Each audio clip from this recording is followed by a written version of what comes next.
आज महामहिम के अभिभाषण पर वाद विवाद में हिस्सा लेते हुए आप ये देखिएगा कि जो महामहिम का अभिभाषण 2025 और अब 2026 इन दोनों को आप एक साथ पढ़िए, फिर उनके आंकड़ों से पता चल जाएगा कि कितना मिसमैच है। और फिर माननीय मुख्यमंत्री जी के फोटो के साथ रोजगार को लेकर के जो समाचार पत्रों में विज्ञापन दिया, वो सरकार के अलग अलग विभागों के वार्षिक प्रतिवेदन, महामहिम का अभिभाषण और उसके अलावा विधानसभा में माननीय विधायकों के द्वारा उठाए गए प्रश्न में जो आंकड़े उन्होंने दिए हैं, ये चारों ही मिसमैच है। एक ही चीज का जवाब दे रहे हैं, एक ही चीज को डाल रहे हैं, एक में कुछ बोल रहे हैं, एक में कुछ बोल रहे हैं। मैं अब एक उदाहरण आपके सामने दूंगा कि रोजगार को लेकर के 2025 में इन्होंने कहा कि 59,236 लोगों को हमने रोजगार दिया और अभी कह रहे हैं 1 लाख लोगों को अब तक हम दे चुके हैं। इसका मतलब अब 40,764 लोगों को इस वर्ष 2025 में रोजगार दिया और कुल मिलाकर के दोनों 1 लाख दिया। वो कह रहे हैं कि 1,72,990 नौकरियां हमारी प्रक्रियाधीन थी, यानी 2024 में ये कहा, और अब कह रहे हैं कि हमारी 1,72,990 प्रक्रियाधीन है। अगर इन दोनों को अपन मैच कर लें और जो नियुक्तियां दी गई हैं, इसका मतलब अब 22,321 भर्तियां ही प्रक्रियाधीन 2025 में थी।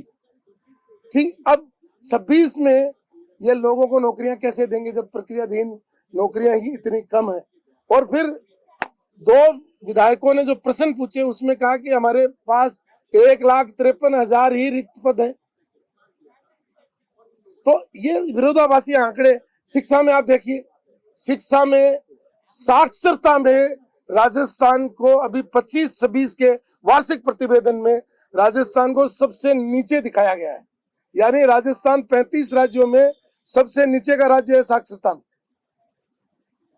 तो इस तरीके से आंकड़े प्रस्तुत करना, मैं सोचता हूं कि सरकार का कोई नियंत्रण नहीं है जिससे उनका कोई समन्वय बिठाए।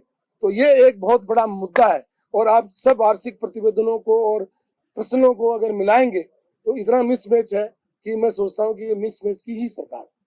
ये पंचायत चुनाव में जो अभी ये कहा गया है, अगर पढ़ा लिखा है तो चुनाव रह सकता है, उसके साथ में 3 बच्चों वाले भी अब चुनाव। देखिए, माननीय भैरव सिंह जी शेखावत साहब ने ये कानून लागू किया था। वो प्रगतिशील और विकासशील प्रदेश देखना चाहते थे। अब मुझे पता नहीं है किस दबाव में इस कानून को बदलना चाहते हैं। तो ये हम तो ये समर्थन में है कि जनसंख्या पर नियंत्रण होना चाहिए, सरकार को जनसंख्या पर कानून लाना चाहिए, किसी दूसरे धर्म का नाम लेकर के नहीं रोक सकते। और आप एक तरफ तो कहते हो जनसंख्या बहुत बढ़ गई, दूसरी तरफ इसको बढ़ावा देने के लिए काम करो। और आज भी जो सरपंच, पंचायत समिति सदस्य और जिला परिषद सदस्य हैं, वो अगर अनपढ़ है तो उनको दूसरे लोग चलाते हैं। इसलिए कहते हैं ये सरपंच प्रतिनिधि है, ये प्रधान प्रतिनिधि है। तो ये सिस्टम जब तक खत्म नहीं होगा तब तक राजस्थान आगे नहीं जा सकता। इसलिए राजस्थान के प्रगति के लिए, राजस्थान के विकास के लिए पढ़ा लिखा होना जरूरी है। और मतलब जो है 2 संतानों का जो नियम नगर निकाय में और पंचायत में किया, उसको लागू रखना चाहिए। मोदी के नेतृत्व में कुछ टीचरों की ड्यूटी लगाई गई है राम तक, ये इसको लेकर बड़ा कंट्रोवर्सी हो रही है। देखिए, ये अलग विषय है और हम सब धर्मों का सम्मान करते हैं, इसमें कोई बहुत बड़ी बात नहीं है। और मान लो कोई भीड़ ज्यादा हो या कोई और चीज हो, कोई व्यवस्था हो, कोई ज्ञान के लिए, तो सरकार ने लगाई तो सरकार लगा सकती। टीचर की ड्यूटी क्यों होती है? टीचर की तो ड्यूटी सब में लगाते हैं। आप देखिए, खाना बनाने से लेकर के उसके बाद में चुनाव में उनकी ड्यूटी, कोई सर्वे हो तो उनकी ड्यूटी, जो कोई बीएलओ के रूप में उनकी ड्यूटी, चुनाव की मतगणना में उनकी ड्यूटी, और सब जगह लगाते हैं। टीचर वैसे ही कम है।